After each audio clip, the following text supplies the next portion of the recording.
Elias had always preferred quiet.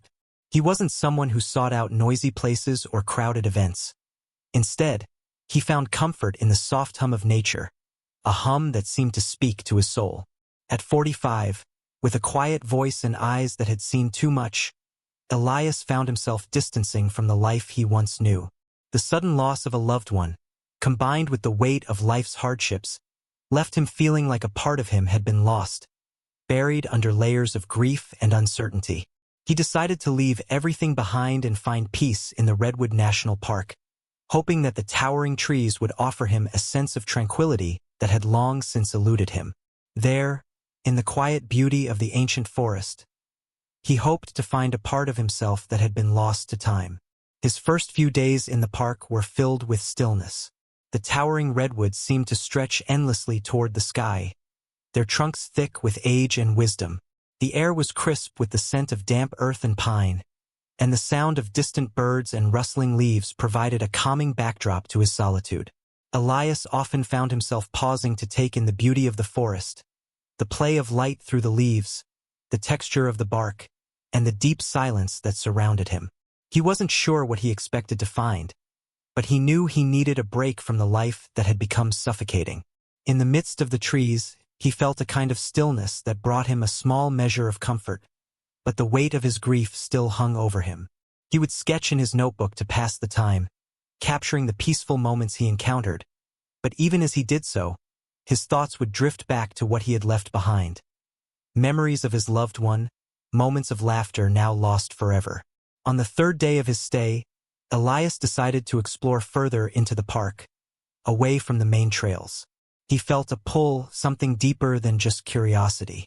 The deeper he walked into the forest, the more the trees seemed to close in around him. The towering redwoods became even more impressive, their trunks thick with ancient moss, their canopies so high that only slivers of sunlight made their way to the ground. As he ventured farther, Elias came across something unexpected. A large stone, half hidden in the moss. It was an odd shape, not quite natural, but it didn't seem entirely out of place either. Kneeling down, Elias brushed away the layers of moss and dirt, revealing what appeared to be the outline of a hand. The fingers were curled upward, reaching toward the sky. It wasn't immediately clear what it was, but it had an ancient feel to it. The stone was warm, and for a brief moment, Elias felt a strange sensation, as if the stone was alive beneath his fingertips. He ran his hand over the stone, feeling its texture, rough in some places, smooth in others. It was clearly old, perhaps centuries old, but it wasn't something that seemed to belong in the natural surroundings of the forest. Elias wondered what it was, who had placed it there, and what significance it might hold. But the moment passed, and he stood up, shaking off the odd feeling that had washed over him. Just as he was about to turn and continue his walk, a soft rustling sound came from behind a nearby fallen tree. Turning, he saw a German shepherd, her fur matted and worn, looking at him with wary eyes.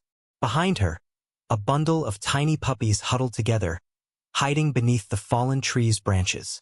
Elias, drawn to the scene, approached carefully. The dog's eyes followed his every move, but she didn't bark or show signs of aggression. Elias knelt down, reaching out his hand slowly. The mother dog didn't retreat, but instead, she stepped aside, revealing her pups more clearly. "They need help," Elias muttered to himself. Without hesitation, he removed his jacket and gently scooped up the puppies, wrapping them in the fabric to keep them warm. The mother dog watched him, and when he looked at her, she seemed to trust him, as though she understood that he wasn't a threat. Elias wasn't sure how long the dog had been struggling in the wild with her pups, but he knew he had to do something. He couldn't leave them here alone, not when they were so vulnerable. The mother dog, who he named Freya, followed him back toward his camp, where he set up a small makeshift shelter for them by the fire. That evening, as Elias sat by the campfire, Freya curled up beside him, her body close to her pups. He looked up to see a man standing at the edge of the clearing. The man had a wild look to him, his clothes ragged and unkempt, but his eyes were sharp and full of curiosity. There was something about him, something almost haunting in the way he watched Elias. "Seems you've found something," the man said, his voice low and gravelly. Elias, still holding one of the puppies, looked at him cautiously. "I didn't expect to find anything, really," he said. "I was just exploring." The man took a step closer, his eyes glinting with an unsettling mix of knowledge and mystery. "It's not just an accident that you came across this spot. The forest has a way of guiding those who need it." Elias didn't understand what the man meant, but something about the stranger's words felt strangely true. The forest had felt like more than just a place to escape to. It had felt like a space that was somehow waiting for him. Still, Elias wasn't sure if that was just wishful thinking. The man introduced himself as Leonard, a wanderer who had been living off the land for years. He didn't explain much about himself, but he spoke with a kind of quiet authority that made Elias uneasy but also intrigued. The two men, along with Freya and her pups, sat by the fire as the night grew darker, and Leonard shared stories of the forest. Stories of its history, its wildness, and how the land had changed over the years.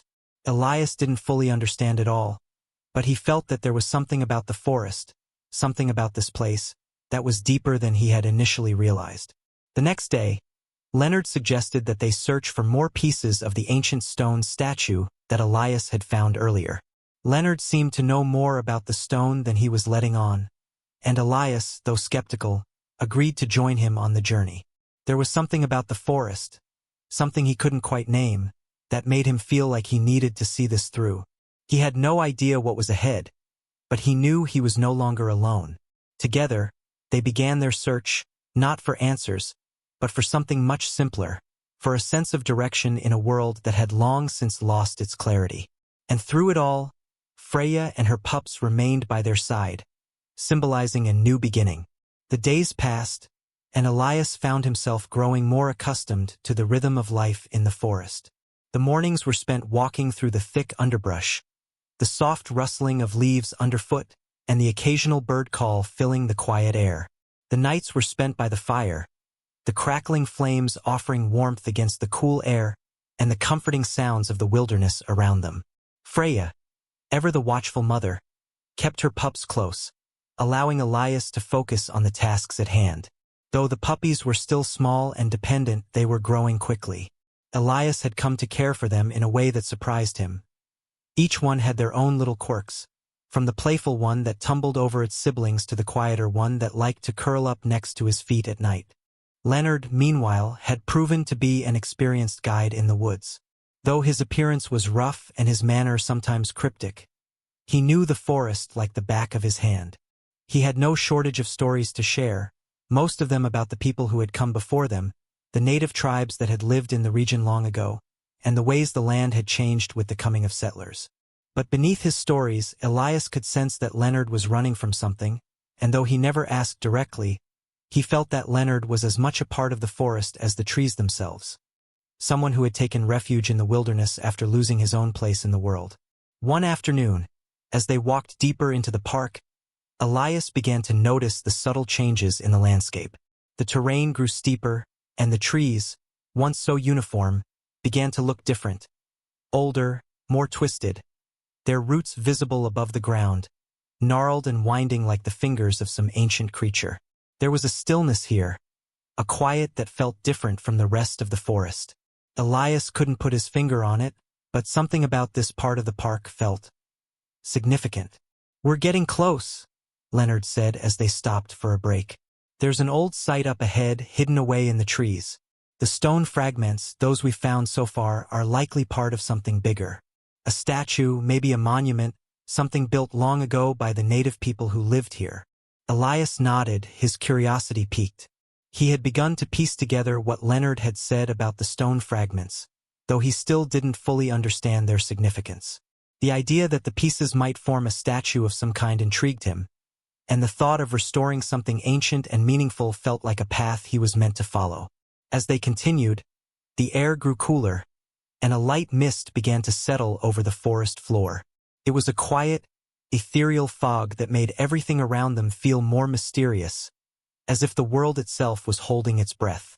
The trees seemed to lean in closer, their trunks darker, their branches thicker, as if the forest was pushing them toward their destination. Freya's ears perked up, and she let out a low growl. Her gaze was fixed on something deeper in the woods. "What is it, girl?" Elias asked softly, placing a hand on her back. The dog remained still, her body tense, her nose twitching. Leonard squinted into the fog, but saw nothing. "Not sure," Leonard said, his voice cautious. "Could be an animal. Or it could be something else." Elias looked around, but all he saw were the towering trees and the mist that seemed to soften every outline in the distance. There was nothing unusual about the forest, but something in the air felt different, like a shift in the atmosphere. "We should keep moving," Leonard suggested after a moment, his tone firm but not unkind. "The trail's not far from here." Elias hesitated for a second, but then nodded. He trusted Leonard, even though something about this part of the forest made him uneasy. He glanced at Freya, who was now moving ahead, her tail held low but steady. It seemed like she'd made up her mind. The three of them, Leonard, Elias, and the dogs, continued their trek deeper into the woods. The path grew narrower, the trees more tightly packed together. Eventually, they reached a small clearing, and there, partially hidden under a blanket of moss and fallen branches, they found the next fragment. This one was different from the others, larger and more detailed. It appeared to be part of a shoulder or chest, and the stone was worn, its surface scarred by time. The same runes that had marked the other fragments were etched into its surface, though they were more faded now, harder to read. Elias knelt beside it, running his fingers over the stone. It was cool to the touch, but it felt oddly comforting, as if it were a puzzle piece that belonged with the others. He gently cleared away the moss and dirt, revealing the full extent of the fragment. "This is it," Elias said quietly. "This is the piece we've been looking for." Leonard nodded. "It's a significant find. This fragment could very well complete the statue. But it's not just about restoring the statue. It's about what it represents." Elias looked up, unsure what Leonard meant. "What do you mean?" Leonard met his gaze. The statue wasn't just built for decoration. It was built as a symbol, a marker of something, perhaps the people who lived here before. It was a marker of their connection to the land. And that connection, well, it's something that's been lost over time. Elias thought about Leonard's words as he carefully placed the fragment into his pack. The deeper they went into the forest, the more he realized that this journey wasn't just about finding peace or closure. It was about understanding something much larger, a connection to the land, to the people who had once lived here, and perhaps even to himself. As the sun began to set, the group made their way back to camp. The evening air was crisp, and the mist that had once surrounded them now lingered at the edges of the clearing, drifting like smoke. By the fire that night, Elias found himself reflecting on everything he had learned in the past few days. The stone fragments, Leonard's cryptic stories, and the quiet sense of belonging he had found in the forest.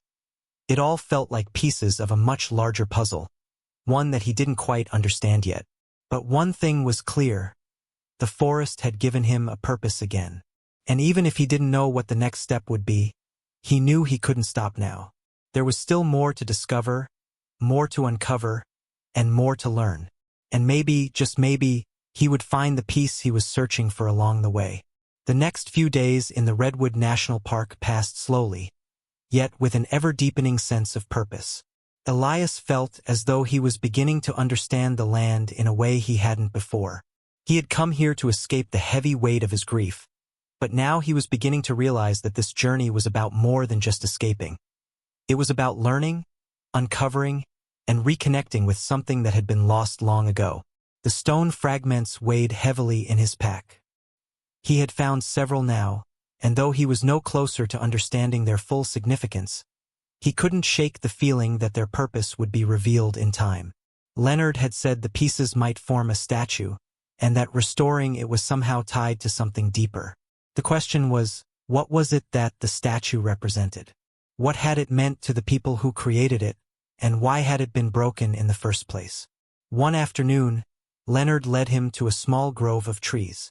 The sunlight filtered through the branches, casting dappled shadows on the ground. The air smelled of fresh pine and earth, and the only sound was the rustling of leaves in the wind. It was a peaceful place, and Elias couldn't help but feel that there was something about it that made it different from the rest of the forest. "Here's where we can make sense of the next piece," Leonard said, as they stopped in the middle of the grove. Elias looked around, confused. "What do you mean?" Leonard pointed to the base of a large tree, where a patch of earth had been disturbed. The ground was uneven, and the moss that usually covered everything had been scraped away. There, hidden beneath a layer of dirt, was another fragment of stone, this one smaller but just as worn as the others. Elias knelt down and carefully brushed the dirt aside. The stone was familiar, though smaller, it seemed to fit perfectly with the others. As he touched the surface, his fingers traced the runes, the deep carvings that seemed to tell a story he didn't yet understand. "The runes are consistent across all the pieces," Elias said, still trying to decipher their meaning. "But what do they mean?"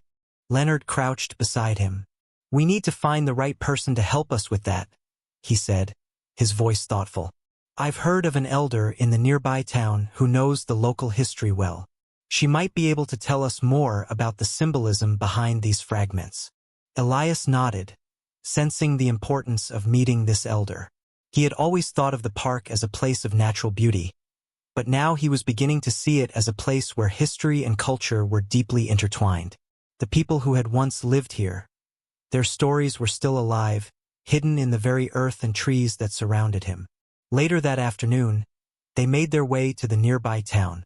It was a small place, nestled in the foothills near the park, where the forest met the coastal plains. The town was quiet, with only a handful of people walking its streets. It felt like a world apart from the busy city life Elias had left behind, and he found it strangely comforting. They arrived at a small house on the outskirts of town, surrounded by a garden of wildflowers and native plants. The door creaked open as Leonard knocked, and a woman appeared. A tall, silver-haired figure with a sharp gaze and a calm, steady presence. Her name was Mary, and she had lived in the area for most of her life. She was a historian of sorts, having studied the indigenous tribes that once lived in the region, as well as the history of the forest itself.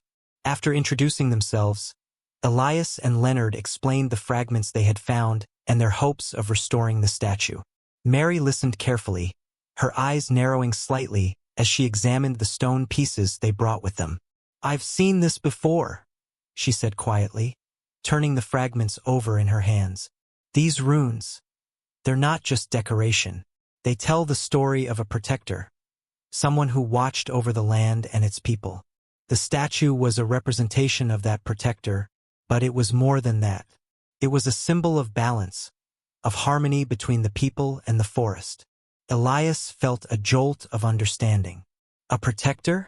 Like a guardian of the forest. Mary nodded slowly. "Yes, exactly. The statue was meant to remind the people of their connection to the land. It was meant to honor the earth, the trees, and the animals. It symbolized the delicate balance that must be maintained for everything to thrive." Elias glanced at Leonard, who was listening intently. "So what happened to it?" he asked. "Why was it broken?" Mary sighed, her expression growing somber.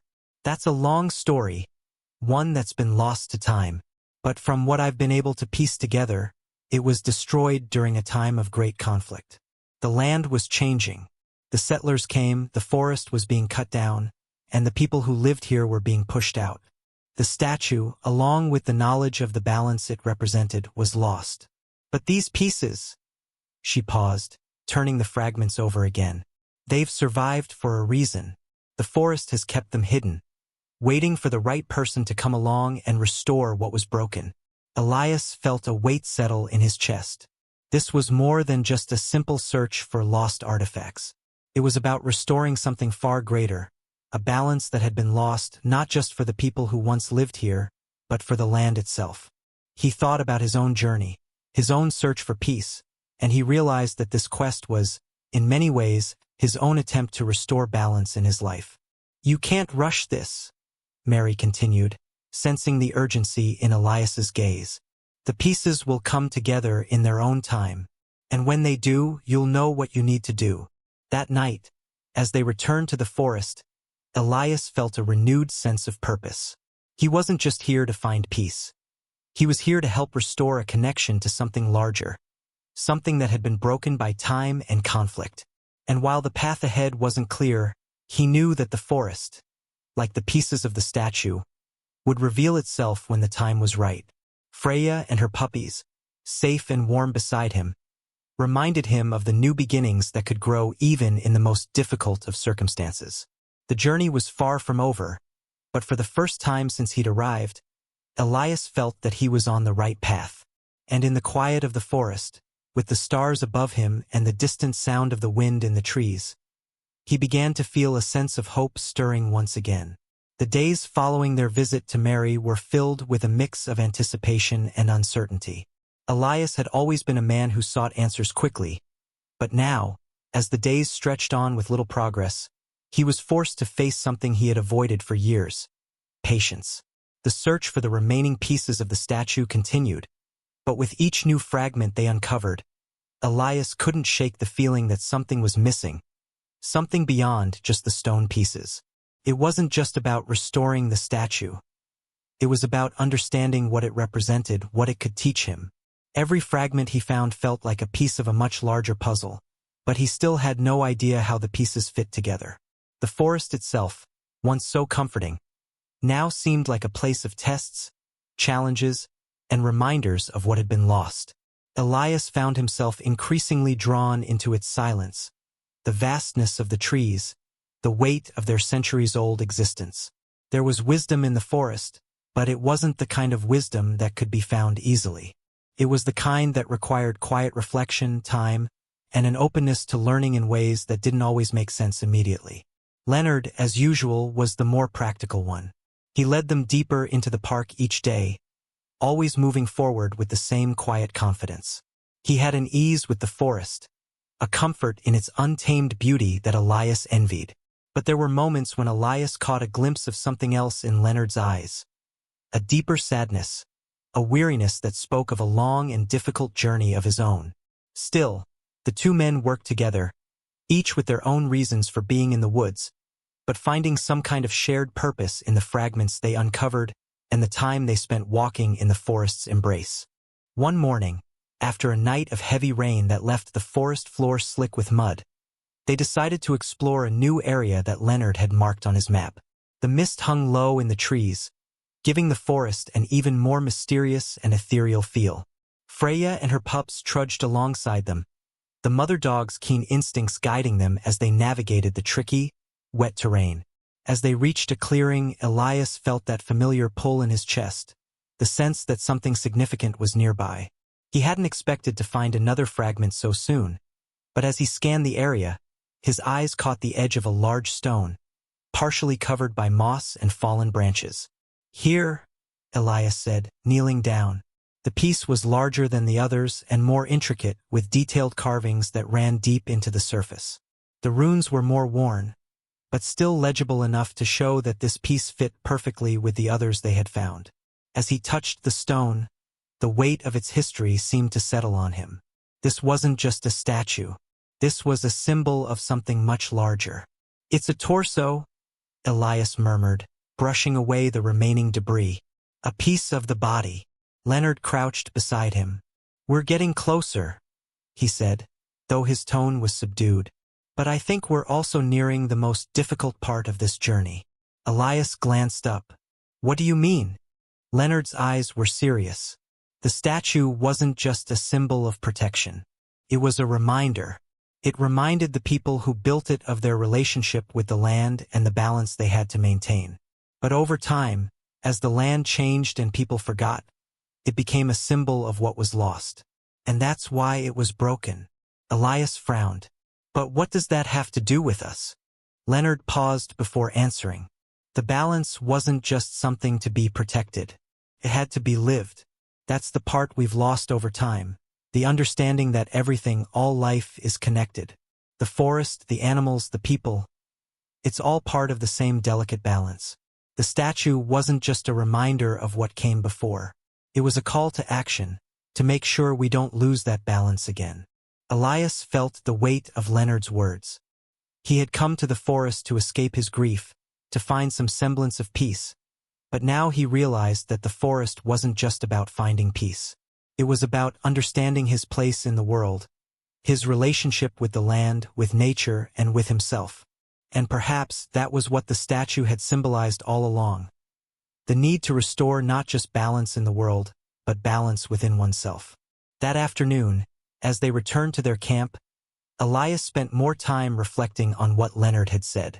The pieces of the statue seemed to mirror his own journey. Broken, fragmented, and in need of restoration. The grief he had carried for so long, the weight of his loss, had kept him from seeing the bigger picture. But now, in the quiet of the forest, with each fragment they uncovered, he was beginning to understand. This wasn't just about fixing a statue, it was about healing, not only the land but himself as well. As the sun dipped below the horizon, Elias sat by the fire, watching the flames flicker. Freya lay nearby, her pups nestled in a pile, still too young to understand the significance of the journey they were all on. Leonard sat beside him, staring into the fire with a faraway look in his eyes. It was clear he had been on a long journey of his own, one that had led him here to this moment, to the same quest for understanding and redemption. And though Elias still didn't know the full extent of Leonard's story, he could sense that they shared something unspoken, a bond forged not just through their quest for the fragments, but through the simple act of walking the same path. The next morning, as they set out to find the final pieces, Elias felt a sense of quiet resolve settle over him. He didn't know how the journey would end or what the future would hold, but for the first time in a long while, he felt ready to face whatever came next.